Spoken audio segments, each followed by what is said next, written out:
When making a movie or TV show, you must start with the obvious, the script.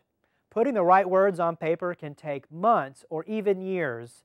Selling that script and creating it on film can take just as long.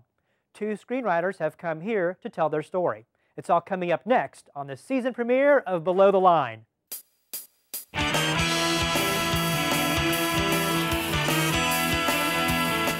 It's Below the Line with George Peroulas. Tonight's guests are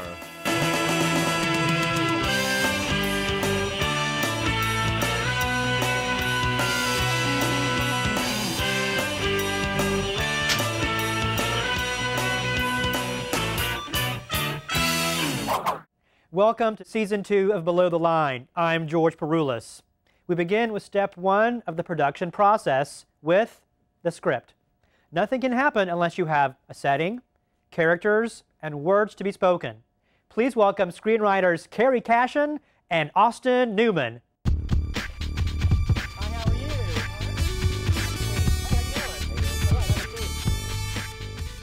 How are you guys doing? Thank you for coming. Thank you for having me. Thank you. Now, Austin, you have accomplished so much. You've already completed your third script and third film. I'm sure many people back home are very proud and happy for you. What was your first introduction into the film industry? Well, I had a roommate in college who actually was doing a school project and he needed someone to act in it. And that's how I got my start, and I just fell in love with the business. And Kerry, what was the beginning for you with performing? When I was 6 years old, this troupe came to my elementary school and needed a participant from the audience, and I got to be in the play Snow White and Seven Dwarfs. I was sleepy. Sleepy? You didn't sleep on stage, did you? Actually, I was so into the character, I fell asleep and fell on the stage if I hit my head. Oh, no.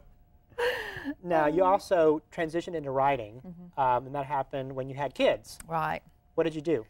Well, I was reading a lot of children's books, and some of them I thought, you know, I can do better than this. Plus, I wanted to teach my kids about manners. I thought it was really important. They're at an age when they really needed to develop good manners. And so I read a little book about a mouse named Megan, and it was called Manners Matter. And how did that process help you for down the road? Because you learned it's a tough business to crack into, publishing. Absolutely. You know what? You have to have a thick skin. That's the way it is with acting, with writing, anything you do. But you just keep going and you move on. And Austin, you began writing soon after you got inspired in college. What was that process like for you? Well, I actually wrote a long feature film script, about 110 pages, and I kicked that out within 3 days. And I also had a short film called Acrimony that I put out as well. And so you've continued writing. You both have continued writing. And what comes first when you're writing? Is it concept, characters, story, or situations? And how do you put that together? Austin, let's start with you. I say inspiration comes first, and you go from inspiration to concept, and then you just start hammering out your certain points in your script until it becomes a story, and you develop characters in the process. Is how I go about doing it. All right, and Kerry, how do you begin with that blank paper? You know, I agree with him, inspiration, but then if you don't have the inspiration, but you know you want to do a project, you just have to come up with the concept, and then you fill in, you plug in all the holes. And Kerry, your process is a very unique situation. It's old school. How do you write? What is your comfort in writing? Well, I like to get in my bed, put a big pillow behind me, get a pad of paper and pen, and some other little things I use to help, props that I use, and I just like to write. No computer, no typewriter? I put it in later. I plug it into Final Draft after I've done that. Austin, now you have some rituals when you write. How do you get inspired to get in your zone to write? Well, I would say that what I first do is get on the laptop, and I have a playlist. I'll listen to a bunch of music, and I think music that actually would go great with the film and certain scenes that I'm writing. That way I feel it out kind of as I'm writing it, how it would play out on screen. So you get inspired by music? I would say so. Now, you haven't written yet, so how do you know what music to put on? Well, I just kind of go by feeling and instinct, really. and what I believe would go great with a certain scene. If it's a love story, then a light piano would be great. And if it's an action scene, then very intense drums and violins, I'd say, something like that.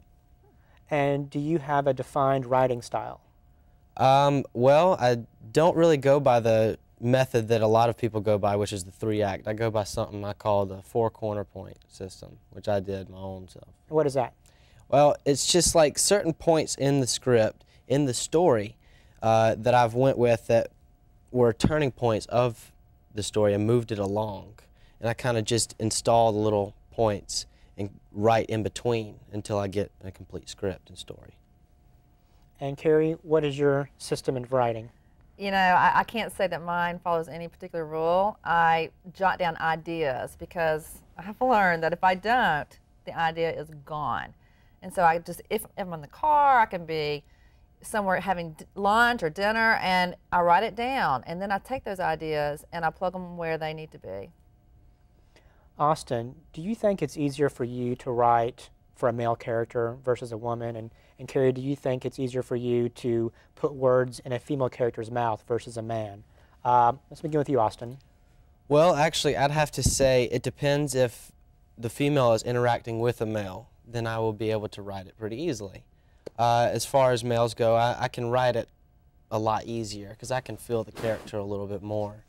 So I'd definitely say I'd probably prefer writing a man's side of you. And Kerry?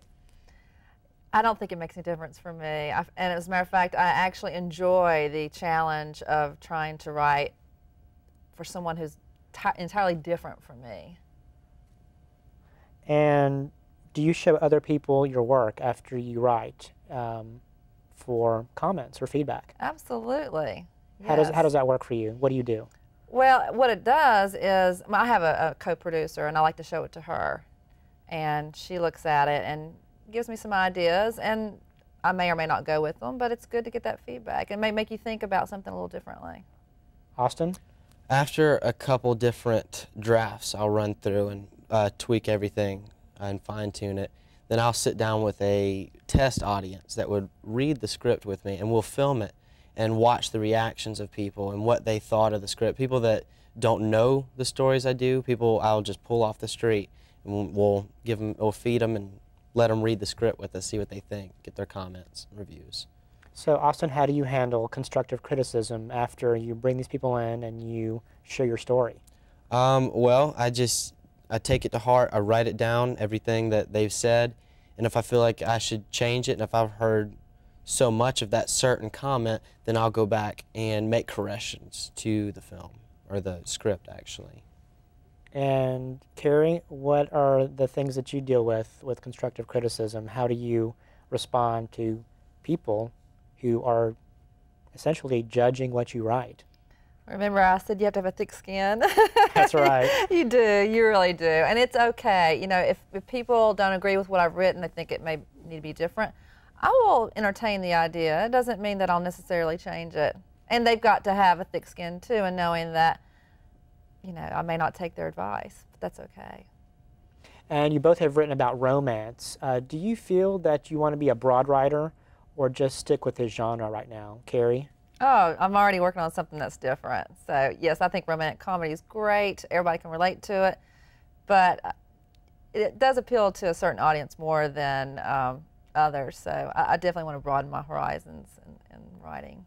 What about you, Austin? What are the things that you want to write in the near future and then down the road? I think that I really am going to stick with romance for now, because I think that the stories have a unique twist in them. And I think when I do broaden my horizons and do westerns, horrors, or whatever, there will always be a romantic twist in all my scripts. And do you feel pressured to create totally unique situations, or do you just write of what you know and feel right now? Well, I kind of just start writing, and everything will kind of fall into place after the concept. And once I start writing, then I'll get a feel for the characters, get a feel for the situation, the time period they're in, and the location.